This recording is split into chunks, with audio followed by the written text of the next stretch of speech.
जय हिंद साथियों, स्वागत है आप सभी का एक बार फिर से पीवी क्लासेज में। साथियों, अपन पढ़ रहे थे इंटेलेक्चुअल डिसेबिलिटी। बीच में 2 दिन अपनी क्लासें नहीं आई थी, नोट्स वगैरह भी अपडेट नहीं हुए थे क्योंकि बीच में होली फेस्टिवल चल रहा है, आप सभी को पता था। तो इस वजह से क्लासें भी अपडेट नहीं हुई थी, नोट्स भी अपडेट नहीं हुए थे। आज से अपनी क्लासें कंटिन्यू अपडेट रहेगी और नोट्स भी आपके आज काफी नोट्स, काफी सारे सब्जेक्ट जैसे HI है, VI है, ID है, टीचिंग मेथड है, इन सब के आज नोट्स अपडेट हो जाएंगे। तो आपको बिल्कुल भी टेंशन नहीं करना है, नोट्स सबके अपडेट आज हो जाएंगे और क्लासें आज से कंटिन्यू आती जाएगी। अब आज से अपनी क्लासें भी बढ़ जाएगी, क्लासें ज़्यादा आएगी, ठीक है, क्योंकि अपने पास समय बहुत कम है। लेकिन आपको बिल्कुल भी टेंशन नहीं लेना है, आराम से पढ़ते हुए आगे बढ़ना है, ठीक है। अपन ने सिलेबस की चर्चा कर ली थी, एक बार मैं मोटा मोटा सिलेबस भी बता देता हूँ। अपना जो TGT का जो सिलेबस है, उसमें क्या है, सबसे 3-4 पार्ट में डिवाइड किया हुआ है, ठीक है। सबसे पहले साइकोलॉजी के है टॉपिक, कुछ टॉपिक है जैसे कि पहला टॉपिक बाल विकास, मानव वृद्धि एवं विकास, उसके बारे में। इसके बाद सेकंड टॉपिक अधिगम से रिलेटेड टॉपिक है, उसके अंदर बुद्धि वाला भी चैप्टर आ रहा है, अभिप्रेरणा वाला भी चैप्टर आ रहा है, ठीक है। तो वो हिंदी में भी आपको सिलेबस डाला हुआ है। फिर उसके बाद टीचिंग मेथड वाला पोर्शन आता है। तो टीचिंग मेथड जैसे कि आपके जो सब्जेक्ट रही थी, BA या BSc आपने जो भी किया है, उसमें जो आपकी सब्जेक्ट रही थी वही आपको टीचिंग सब्जेक्ट चुननी है, ठीक है। जैसे कि आप साइंस मैथ से हो तो साइंस मैथ चुननी है, या फिर SST से हो तो SST चुननी है, हिंदी से हो तो हिंदी चुननी है, ठीक है। इसके बाद अगर इंग्लिश से हो तो इंग्लिश टीचिंग सब्जेक्ट आपको चुननी है, ठीक है। उसके बाद जो लास्ट जो वो है, उसके अंदर डिसेबिलिटी वाला, आपने एक डिसेबिलिटी से बीएड किया होगा, या तो इंटेलेक्चुअल डिसेबिलिटी से किया होगा, HI से किया होगा, VI से, LD से, MD से, जिससे भी आपने वो बीएड किया है, उसी से रिलेटेड आपको उसमें पढ़ना है। कई स्टूडेंट बोल रहे थे कि सर हम ID से है तो हमें क्या HI और VI, LD इनसे भी रिलेटेड हमें पढ़ना है क्या? नहीं पढ़ना बिल्कुल भी। अभी आपको ओनली ID से रिलेटेड ही, अगर आईडी से हो तो आईडी से रिलेटेड ही पढ़ना है, ठीक है। और अपनी क्लासे इंटेलेक्चुअल डिसेबिलिटी की चल रही है, तो अपनी HI VI इनकी क्लासे नहीं आएगी, इनके अपने नोट्स आएंगे, तो नोट्स आप निकलवा लेना और नोट्स सेल्फ स्टडी करना। अगर उनमें आपको नोट्सों में कोई डाउट रहता है, कोई भी समस्या रहती है, जहां तक है समस्या आएगी ही नहीं नोट्सों में, फिर भी समस्या आती है तो आप हमें व्हाट्सअप कर देना, ठीक है। वो व्हाट्सअप आपको पीवी क्लासेज की वेबसाइट पे, वो व्हाट्सएप नंबर भी आपको पीवी क्लासेज की वेबसाइट में मिल जाएंगे। देखो, अभी धीरे धीरे आज अपडेट हो जाएगा, जहां तक है पीवी क्लासेज पे बहुत सारा अपडेट आज हो जाएगा, ठीक है। ये देखो, यहाँ पे ये व्हाट्सएप नंबर दिए हुए है, यहाँ पे आप कोई भी अगर डाउट रहता है, कोई भी कंफ्यूजन रहता है, कोर्स देख नहीं पा रहे हैं, वो सब यहाँ पे आप कॉल करके पूछ सकते हैं, मैसेज करके भी पूछ सकते हैं। और भी पढ़ने से रिलेटेड भी कोई भी डाउट रहता है तो भी आप यहाँ पे भेज सकते हैं, ठीक है। इसके अलावा नोट्स वगैरह अभी तो अपडेट हो रहे हैं, अभी तो वो लाइव नहीं किया, आज लाइव हो जाएगा शाम तक, ठीक है। मतलब जब तक ये क्लास आ रही होगी जब तक अपडेट हो जाएगा, ठीक है। तो आप नोट्स भी देखना और उनको निकलवा के पढ़ना शुरू करें, ठीक है। इसके साथ में ही एक बात और बता दूं कि अपने जो टेस्ट सीरीज भी है वो शुरू होने वाली है। सबसे पहले जो ऑब्जेक्टिव टेस्ट है उनके टेस्ट होंगे, उसके बाद अपन डिस्क्रिप्टिव की चर्चा भी करेंगे कि डिस्क्रिप्टिव में किस तरह से क्वेश्चन आएंगे और किस तरह से अपन को उनका आंसर लिखना है, ठीक है। तो पहले ऑब्जेक्टिव क्वेश्चनों के बारे में करेंगे अपन, जैसे जैसे पढ़ते हुए आगे बढ़ेंगे वैसे वैसे अपने क्वेश्चन आते जाएंगे, तो अपन को क्वेश्चन भी हल करना है, ठीक है। तो आज की क्लास अपन शुरू करते हैं, ठीक है। तो अपन पढ़ रहे थे इंटेलेक्चुअल डिसेबिलिटी के बारे में, जो पहला टॉपिक दिया हुआ है, कॉन्सेप्ट, डेफिनेशन, केस, टाइप्स वगैरह का, ठीक है। तो उनके बारे में अपन ने काफी बातें तो पढ़ ली थी। अपन ने इंटेलेक्चुअल डिसेबिलिटी क्या होती है उसकी परिभाषा देखी थी। सबसे पहले कि कम से कम 2 सती, या तो बौद्धिक कार्य प्रणाली या फिर अनुकूली व्यवहार के अंदर सती है, तो वो इंटेलेक्चुअल डिसेबिलिटी से रिलेटेड बालक है। इनके परिभाषा अपन ने चर्चा की थी। इनसे संबंधित जो प्रकार है उनकी भी चर्चा की थी। साथ में ही अपन ने ऑटिज्म की भी चर्चा की थी। ये देखो, IQ परीक्षण करके ही भी इंटेलेक्चुअल डिसेबिलिटी को मापा जाता है। अपन अपन ने देखा था कि सामान्यतः 70 से कम वाले या फिर 70 जिसकी IQ है, वो इंटेलेक्चुअल डिसेबिलिटी से रिलेटेड बालक होते हैं, ठीक है। फिर RPWD अधिनियम, इनकी परिभाषा अपन ने चर्चा कर ली है, आपने वो पिछली क्लास से नहीं देखी है। ऑटिज्म स्पेक्ट्रम के बारे में भी अपन ने चर्चा की थी, ठीक है। तो वो पिछली क्लास से आप देखिए, ठीक है। तो अपन ने हल्की बौद्धिक क्षमता होती है, उसमें 50 से 70 के बीच IQ होता है, इन सब की भी चर्चा कर ली थी, जो टाइप्स है इनके प्रकार है, ठीक है। मनोवैज्ञानिक वर्गीकरण और चिकित्सा वर्गीकरण की अपन ने चर्चा कर ली थी, ठीक है। इसके बाद कारण, कि क्या कारण है बौद्धिक विकलांगता के, ठीक है, किस वजह से बौद्धिक विकलांगताएं होती है, वो भी अपन ने पढ़ लिए थे। कारण में अपन ने पढ़े थे कि माता का स्वास्थ्य भी इस पे डिपेंड करता है, कि ठीक है। फिर इसके बाद रोकथाम की चर्चा अपन ने नहीं की थी कि किस तरह से अपन इसको रोकेंगे, ठीक है। तो इससे पहले देखो अपन ने क्या क्या चर्चा की थी। इससे पहले अपन ने उसके प्रकार के बारे में चर्चा की थी।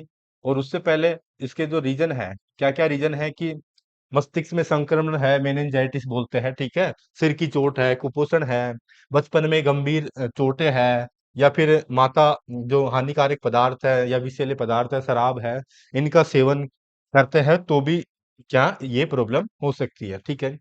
तो अपन ने ये तो सारी बातें अपन ने चर्चा कर ली थी, ठीक है। तो आज अपन रोकथाम की चर्चा करेंगे कि किस तरह से रोका जा सकता है, ठीक है। किस तरह से जो इंटेलेक्चुअल डिसेबिलिटी से रिलेटेड बालक होते हैं वो कैसे रोका जा सकता है, तो इसमें रोकने से पहले उनसे रिलेटेड एक तो अपन जो बच्चा होता है उसके प्रसव से पूर्व भी अपन उसके रोकथाम के उपाय कर सकते हैं, प्रसव के समय भी उसके रोकथाम के उपाय कर सकते हैं। इसके अलावा प्रसव के बाद भी उनका पता लगा के उनसे रोकथाम कर सकते हैं, धीरे धीरे उनको कम कर सकते हैं और उनमें विशेषताएं डेवलपमेंट कर सकते हैं अपन, ठीक है। तो अपन चर्चा कर रहे थे रोकथाम की। बौद्धिक दिव्यांगता की रोकथाम बाद में उसके उपचार की तुलना में अधिक प्रभावी होती है। प्रभावी रोकथाम के इस लिए इस कारणों की स्पष्ट समझ आवश्यक है। चिकित्सकों, माता-पिता और समुदाय के बीच समन्वित प्रयास जरूरी है, ताकि गर्भावस्था से लेकर वृद्धता तक उचित देखभाल और सहयोग सुनिश्चित किया जा सके। अपन रोकथाम की चर्चा कर रहे थे, ठीक है। ये वाली बातें तो अपन ने चर्चा कर ली थी।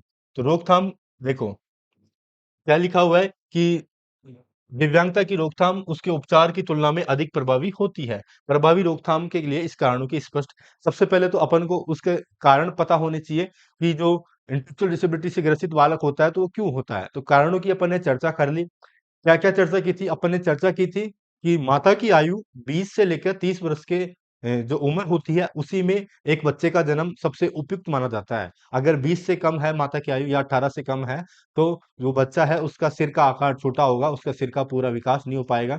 या फिर 30 से ऊपर है तो भी माता में कई समस्याएँ प्रॉब्लम्स आती है, कई बीमारियाँ हो जाती है, तो उनकी जाँच करवाते हुए अपन ने डॉक्टर से सलाह लेते हुए ही बच्चे को जन्म देना चाहिए, ठीक है? अगर सबसे उपयुक्त आयु मानी गई है 20 से 30 वर्ष की उम्र, ठीक है? इसमें कोई भी समस्या नहीं होती है, एक छोटा बालक होता है, अगर उसका जन्म होता है तो। सबसे पहले अपन को पता होना चाहिए कि उसका कारण क्या-क्या है कि क्यों ऐसे बच्चे किस कारण से, और इसके लिए चिकित्सक और माता-पिता और समुदाय के बीच समन्वित प्रयास ज़रूरी है, कि चिकित्सकों से सलाह लेना ज़रूरी है कि किस तरह से अपन उसका वो करें, किस तरह से उसको रोका जा सकता है। अगर आनुवांशिक बीमारी है तो भी चिकित्सकों से पूछना चाहिए कि जैसे डाउन सिंड्रोम होते हैं, अपन ने कल भी चर्चा की थी, ठीक है? इसके बाद रोकथाम के 3 स्तर, रोकथाम के 3 स्तरों में विभाजित किया जाए तो इस बात पर आधारित है कि हस्तक्षेप कब और क्यों किया जाता है। तो रोकथाम के कितने स्तर हैं? 3 स्तर हैं। सबसे पहले तो मैंने बताया जन्म से पूर्व, फिर उसके बाद जन्म के समय, फिर उसके बाद जन्म के बाद, ठीक है। तो 3 स्तरों में बांटा गया है कि और हस्तक्षेप कब और कैसे करना जरूरी है, ये बातें भी अपन को पता होनी चाहिए, ठीक है। इसके बाद है प्राथमिक रोकथाम। यह अजन्मे शिशु पर केंद्रित होता है और बौद्धिक दिव्यांगता के साथ जन्म लेने वाले बच्चों की संख्या को कम करने का प्रयास करता है। इसके अंतर्गत गर्भवती महिलाओं को शराब, धूम्रपान और नशीले पदार्थों के हानिकारक प्रभावों के बारे में शिक्षित करना, जोखिम की संभावना वाले दंपतियों को आनुवंशिक परामर्श प्रदान करना तथा रूबेला जैसी बीमारियों के विरुद्ध टीकाकरण सुनिश्चित करना। क्या कह रहा है कि अजन्मे शिशु पर केंद्रित होता है, यानी कि बच्चे का जन्म नहीं हुआ है अभी, बच्चा गर्भ में है, तो उस समय क्या-क्या ध्यान रखना ज़रूरी है, ठीक है, रोकथाम के लिए। तो क्या-क्या ध्यान रखना ज़रूरी है? बौद्धिक दिव्यांगता के अपन बौद्धिक दिव्यांगता के बारे में ही पढ़ रहे हैं, ठीक है? तो जन्म बच्चों को कम कैसे करने का प्रयास कैसे किया जाता है? जो गर्भवती महिलाएँ हैं, उनको शराब, धूम्रपान और नशीले पदार्थों का सेवन नहीं करना चाहिए।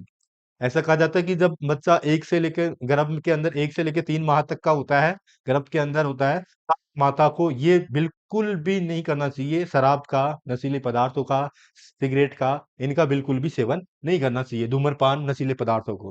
ठीक है? इनके बारे में जागरूक करना, अगर इनके बारे में अपन जागरूक करें माता-पिता को कि ये गलत है, अगर आपके गर्भ में माता को बताएँ कि गर्भ में बच्चा है और उस समय आप नशीले पदार्थों का सेवन कर रहे हो और सिगरेट, शराब इनका सेवन कर रहे हो तो ये हो सकता है कि आपका जो बच्चा पैदा होगा वो मानसिक मंदता वाला बालक पैदा होगा। हो सकता है क्या 100% मानसिक मंदता वाला बालक ही होता है अगर इस तरह से किया जाता है तो। ठीक है।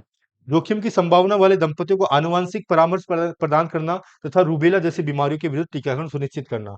अगर माता गर्भावस्था में है उस समय उससे रूबेला जैसी वायरस रूबेला वायरस होता है उससे संबंधित बीमारी है तो उसका या तो टीकाकरण लगाना, और उससे संबंधित अगर वो बीमारी रह जाती है गर्भ के समय भी, तो बच्चे के अंदर क्या होगा, उसका मस्तिष्क का पूरा विकास नहीं होगा, ठीक है, उसका डेवलपमेंट नहीं होगा सही तरीके से, और वो मानसिक मंदा वाला बालक पैदा होगा। तो इनके भी पहले जांच करवाना जरूरी है, ठीक है, और बीमारियों का टीकाकरण करवाना जरूरी है, उसके बाद ही एक स्वस्थ बच्चे का जन्म हो सकता है, ठीक है। इसके बाद आगे चर्चा करते हैं। द्वितीयक रोकथाम। इस स्तर का उद्देश्य उन स्थितियों की शीघ्र पहचान और सुधार करना है जो बौद्धिक दिव्यांगता का कारण बन सकती है।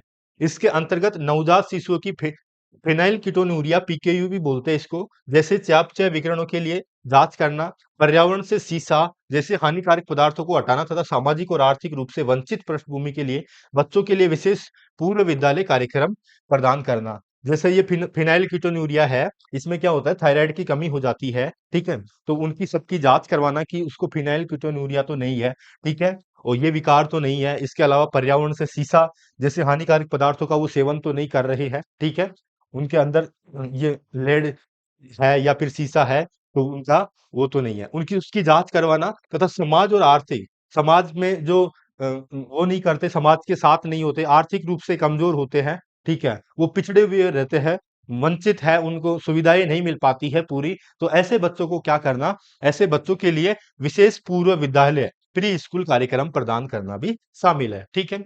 ये कब की बातें हैं, ये बाद की बातें हैं, ठीक है, जब बच्चे का जन्म होता था तब उनका पहचान करना जरूरी है, और उनमें क्या क्या कमी है, वे आर्थिक और वंचित वर्ग से आते हैं, तो उनके लिए प्री स्कूल की व्यवस्था, विशेष प्री स्कूल की व्यवस्था करना भी जरूरी है, ठीक है। इसके बाद तृतीयक उपचार।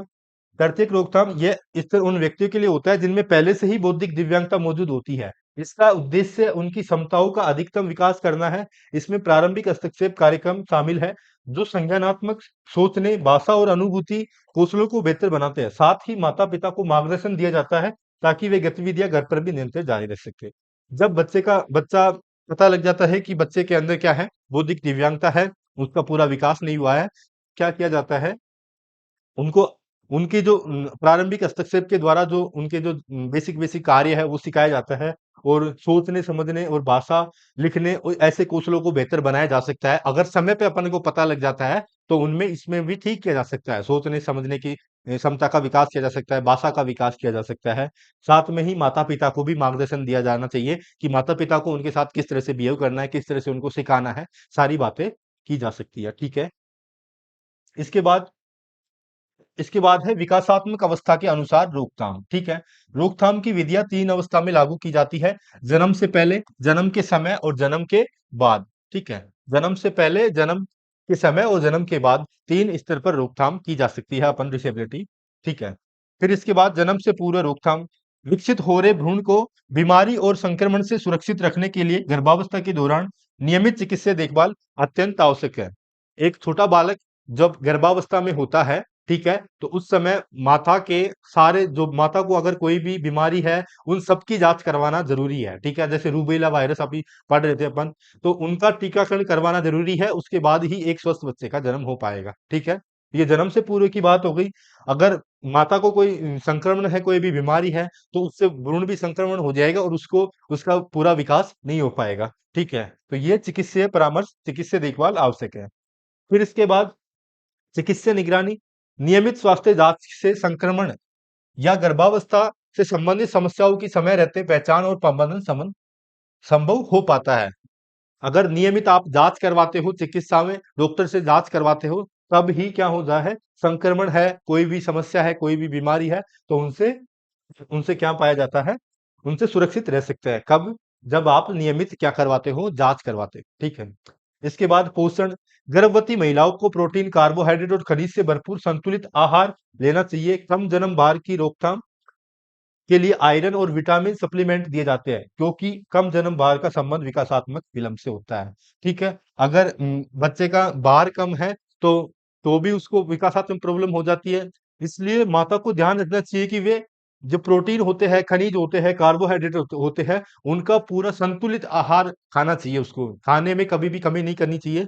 जब बच्चा गर्भावस्था में होता है तब माता को सही तरीके से भोजन करना चाहिए। ऐसे नहीं कि खाना नहीं खा रहे हैं, समय पे खाना नहीं खा रहा है, या फिर अच्छा खाना नहीं खा रहा है, ठीक है, तो ये ध्यान रखना चाहिए। ऐसा खाना खाना चाहिए जिसमें प्रोटीन, कार्बोहाइड्रेट और खनिज हो, उपयुक्त मात्रा में हो। और फिर अगर जन्म भार भार में कमी हो जाती है तो उसके लिए आयरन और विटामिन के सप्लीमेंट भी दिए जाते हैं, ठीक है। इसके बाद निदानात्मक परीक्षण, डायग्नोस्टिक टेस्टिंग, अल्ट्रा कैसे इसका निदान किया जा सकता है?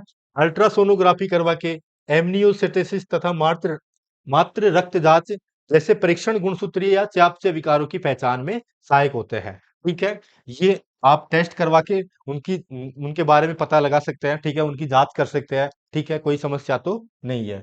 उसके बाद टीकाकरण, गर्भावस्था के दौरान टेटनस का टीका प्रसव के समय और उसके बाद भी होने वाले संक्रमण से सुरक्षा प्रदान करता है, तो टीकाकरण भी लगवाना जरूरी है। ठीक है, इसके बाद जन्मकालीन एवं प्रसवोत्तर प्रारंभिक रोकथाम, प्रसव के दौरान उचित देखभाल से मस्तिष्क क्षति या संक्रमण की संभावना कम की जा सकती है। जब प्रसव होता है उस समय उचित देखभाल, उस समय एक ऐसा इंसान होना चाहिए जिसे सारी बातें पता होती है और वो उसकी उचित देखभाल करे और मस्तिष्क क्षति नहीं हो, संक्रमण की संभावना कम की जा सकती है। तो अगर जिस समय बच्चे का जन्म होता है उस समय उचित तरीके से बच्चे का जन्म हो, उसमें कोई भी चोट नहीं लगे सिर में, ठीक है? तो इससे भी कम की जा सकती है। इसके बाद प्रशिक्षित स्वास्थ्य कर्मियों की उपस्थिति, ठीक है? ऐसे स्वास्थ्य कर्मी जो प्रशिक्षित हो, ठीक है? पशुओं को स्वस्थ और सुरक्षित परिस्थितियों में प्रशिक्षित स्वास्थ्य कर्मियों द्वारा कराया जाना चाहिए। ऐसे स्वास्थ्य कर्मी रहने चाहिए जिन्हें प्रशिक्षित किया गया हो और वे ही उस प्रसव को करवाए। स्वच्छ जगह हो, साफ-सुथरी तरीके से प्रसव का जन्म होना चाहिए, तब भी इसको कम किया जा सकता है, ठीक है? अस्पताल में प्रसव, जटिल या उच्च जोखिम गर्भावस्था का प्रबंधन अस्पताल में किया जाना चाहिए, ताकि जन्म के समय चोट या ऑक्सीजन की कमी जैसी स्थितियों में तुरंत चिकित्सीय सहायता उपलब्ध हो, ठीक है?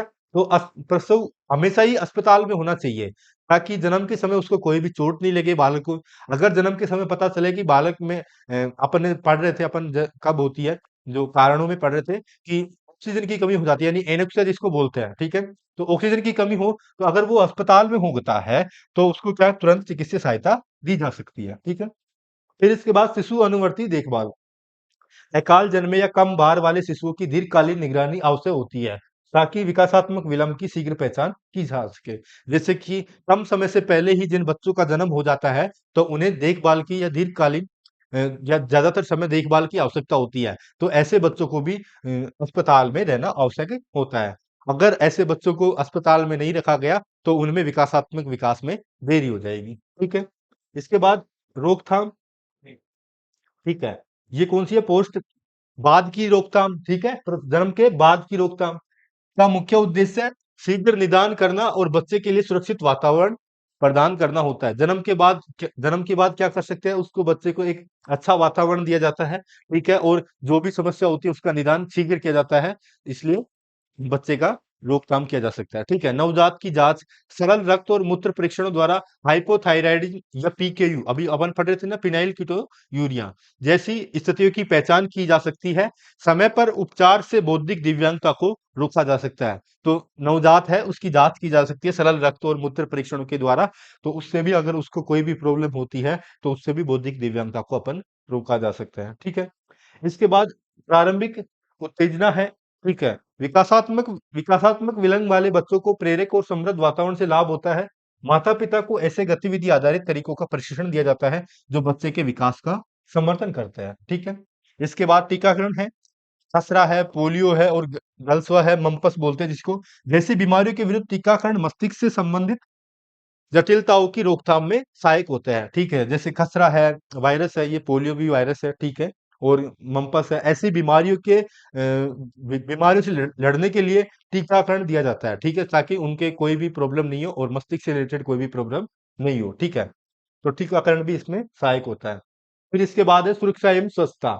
शीशायुक्त पेंट, पारा तथा अन्य विषैले पदार्थों के खतरों के बारे में जन जागरूकता आवश्यक है, ताकि विषाक्तता और मस्तिष्क क्षति से बचाव किए जा सकते हैं। जैसे कि शीशा युक्त कोई पेंट है, पारा है तथा अन्य विषैले पदार्थ है, उनके बारे में जागरूक करना कि ऐसे पदार्थों से बच्चे में क्षति हो सकती है, तो इसलिए उनसे दूर रखना, ठीक है?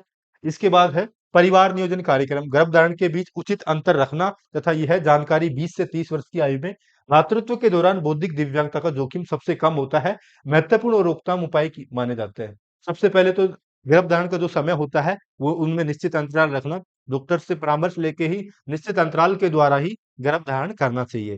फिर इसी के साथ अपन चर्चा भी कर रहे थे, पहले भी चर्चा कर ली कि माता की आयु 20 से 30 वर्ष के बीच में होनी चाहिए, जब ही एक उचित उचित एक अच्छे मतलब बिल्कुल भी डिसेबिलिटी नहीं होगी, जब 20 से 30 वर्ष के बीच में जब बालक पैदा होता है, ठीक है? तो ये एक अच्छी एज मानी जाती है, 20 से 30 वर्ष की आयु में मातृत्व होना चाहिए, ठीक है? इसके बाद है intellectual disability and associated condition, ठीक है? सेरेब्रल पॉल्सी है, ऑटिज्म है, सेंसरी इम्पेयरमेंट्स है, एडीडी है, एडीएचडी है, ठीक है? ये है बौद्धिक दिव्यांगता, सैवर्ती अवस्थाएं, सेरेब्रल पॉल्सी, ऑटिज्म, संवेदन बाधिता है, एडीडी, एडीएचडी है, मिर्गी है, ठीक है? अभी 20 मिनट ही हुई है, इनके बारे में भी अपन पढ़ लेते हैं, ठीक है? तो सबसे पहले क्या क्या है? सेरेब्रल पॉल्सी है, ठीक है? सेरेब्रल पॉल्सी क्या होता है? बौद्धिक दिव्यांगता और सेरेब्रल पॉल्सी के बीच एक मजबूत संबंध पाया जाता है, ठीक है? अनुमानतः सेरेब्रल पॉल्सी वाले कम से कम 25% व्यक्तियों में बौद्धिक दिव्यांगता होती है। जिनमें सेरेब्रल पॉल्सी होती है, तो उनमें 25% अनुमान माना जाता है कि 25% व्यक्तियों में क्या होती है? बौद्धिक दिव्यांगता होती है, ठीक है? तो आगे चर्चा करते हैं। सेरेब्रल पॉल्सी मस्तिष्क क्षति के कारण अंगों और गति के संबंधित कार्यों को प्रभावित करती है, जिसके परिणाम स्वरूप संतुलन और समन्वय में कमी आ जाती है। सेरेब्रल पॉल्सी में क्या होता है कि जो मस्तिष्क होती है, मस्तिष्क में क्षति होती है और उसके कारण अंग होते हैं, जैसे हाथ पैर होते हैं, उनके अंदर समन्वय नहीं हो पाता है।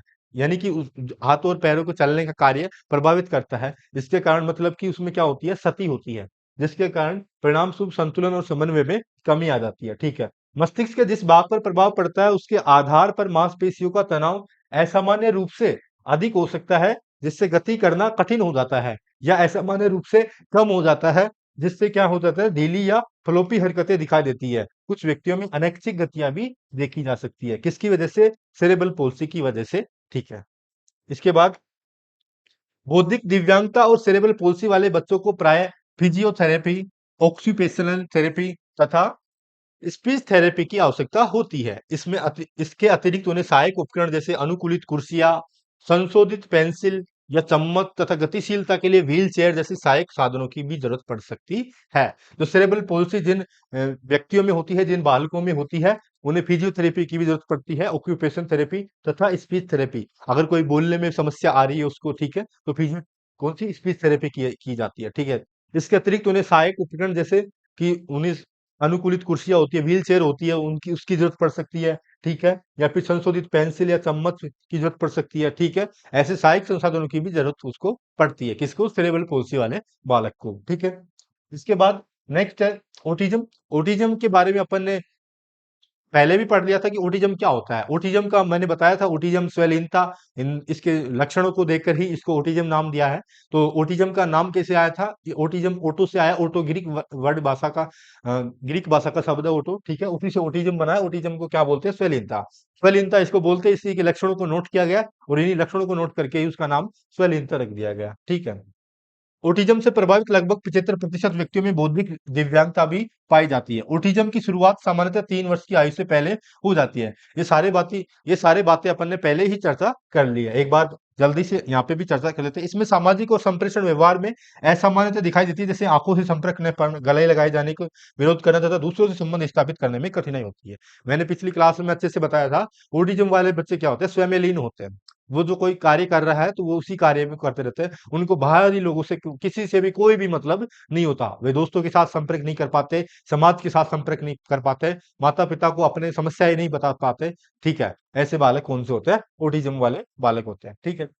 इसके लक्षणों में अनुभूति संबंधी समस्याएँ शामिल होती हैं, जैसे प्रकाश, स्पर्श या ध्वनि के प्रति अत्यधिक प्रतिक्रिया, दोहराव वाली गतिविधियाँ, ठीक है?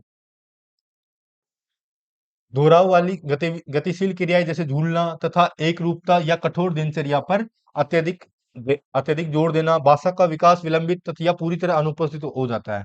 तो ऐसे बालकों में क्या होता है? भाषा का विकास पूरा नहीं हो पाता है, ठीक है? उनके जैसे कि एक ही क्रिया वो बार बार करते हैं या फिर कुछ भी नहीं करते हैं, ठीक है? वो एक ही जगह बैठे रहते हैं, प्रकाश या स्पर्श या ध्वनि के प्रति क्या करते हैं? अत्यधिक प्रतिक्रिया करते हैं, ठीक है? और क्या करते हैं? कठोर दिनचर्या पर अत्यधिक जोर देना, भाषा का विकास उनमें देरी से होता है, ठीक है? इस तरह या पूरी तरह से अनुपस्थित भी हो सकता है। ऑटिज्म में प्रगति सामान्यतः धीमी होती है। उपचारात्मक रणनीति में प्राय बहुसंवेदी इनपुट का उपयोग किया जाता है ताकि सीखने की प्रक्रिया को प्रभावी बनाया जा सकते। अगर ऑटिज्म से रिलेटेड बालक है तो उनमें भी अपन क्या कर सकते हैं, उपचारात्मक रणनीति से उसमें सुधार लाया जा सकता है। ठीक है। इसके बाद अपन संवेदी बाधिताएं हैं, सेंसरी इम्प्रीमेंट है, दृष्टि एवं श्रवण बाधिता। ठीक है। विजुअल एंड हियरिंग, यानी कि दृष्टि सुनता भी नहीं है, ऐसे बालक जो सुनते भी नहीं है, ठीक है, या फिर देख भी नहीं पाते हैं, तो उनमें दोनों में इम्प्रीमेंट है। जब बौद्धिक दिव्यांगता वाले किसी बच्चों में संवेदी हानि होती है तो वह उन प्रतिपूरक कौशलों को आसानी से विकसित नहीं कर पाता है जिन्हें बिना बौद्धिक दिव्यांगता वाला व्यक्ति उपयोग कर सकता है। ठीक है। जैसे केवल दृष्टि बाधिता वाला व्यक्ति सुनने की क्षमता पर अत्यधिक निर्भर हो जाना। ठीक है। अगर दृष्टि बाधित बालक है तो वो सुनने की क्षमता पे क्या हो जाता है, अधिक निर्भर हो जाता है। ठीक है। फिर इसके बाद प्रशिक्षण का फोकस। ठीक है। दृष्टि बाधिता प्लस बौद्धिक दिव्यांगता। एक बालक है जिसमें दृष्टि बाधिता है और बौद्धिक दिव्यांगता है। ठीक है। प्रशिक्षण में स्पर्श विधियों का अत्यधिक उपयोग किया जाता है। अगर दृष्टि बाधित वाला बालक है तो कौन सी विधियों का उपयोग अधिक किया जाता है, स्पर्श विधियों का अधिक उपयोग किया जाता है। तो शेष इंद्रियों की क्षमता का अधिकतम उपयोग किया जाता है। ठीक है। इसके बाद श्रवण बाधिता, यानी कि सुनने में भी दिक्कत देती है, बौद्धिक दिव्यांगता भी है। प्रशिक्षण का मुख्य उद्देश्य वैकल्पिक संप्रेषण रणनीतियों को विकसित करना होता है। ठीक है। इसके बाद लक्ष्य, मुख्यतः लक्ष्य व्यक्तिगत कौशलों, गतिशीलता और संप्रेषण में स्वतंत्रता प्राप्त करना होता है, जो प्राय नियमित और दोहराव आधारित व्यावसायिक गतिविधियों के माध्यम से सिखाया जाता है। ठीक है। इसके बाद अ- अति सक्रिय, ये है एडीडी तथा एडीएचडी। तो इसके बारे में अपन अगली क्लास में चर्चा करेंगे। ठीक है। इसके जो भी है, जो अपना एक लगभग एक टॉपिक कंप्लीट हो जाएगा। अपन ने आईडी के बारे में पढ़ लिया, ठीक है, इसके टाइप्स के बारे में पढ़ लिया, केस के बारे में पढ़ लिया, अपन ने रोकथाम के बारे में अभी पढ़ रहे हैं अपन, है ना। ठीक है। तो ये क्लास अभी अपनी 26 मिनट की हो गई। ठीक है। तो अपन ने क्या क्या चर्चा ही कर ली है आज अपन ने। ठीक है। ये संवेदी बाधित है, एक बालक में सुनने में भी समस्या हो जाती है, जैसे कान में प्रॉब्लम है, आंख में प्रॉब्लम है। ठीक है। तब तब क्या होता है, तब भी वो बौद्धिक दिव्यांग बालक रह जाता है। इसके अलावा ऑटिज्म से रिलेटेड प्रॉब्लम है, तब भी वो बालक क्या हो रह जाता है, बौद्धिक दिव्यांग। इसके अलावा सेरेब्रल पॉल्सी अपन ने पढ़ी है, सेरेब्रल पॉल्सी अगर बालक को है तो भी वो बौद्धिक दिव्यांग हो जाता है। ठीक है। तो ये चर्चाएं अपन ने बौद्धिक दिव्यांगता से रिलेटेड बातें अपन ने कर ली है। ठीक है। तो नोट्स आपको अपडेट हो जाएंगे, नोट्स आप वहां से निकलवा के सेल्फ स्टडी भी करें और टेस्ट भी दें। ठीक है। धन्यवाद। जय हिंद, जय भारत।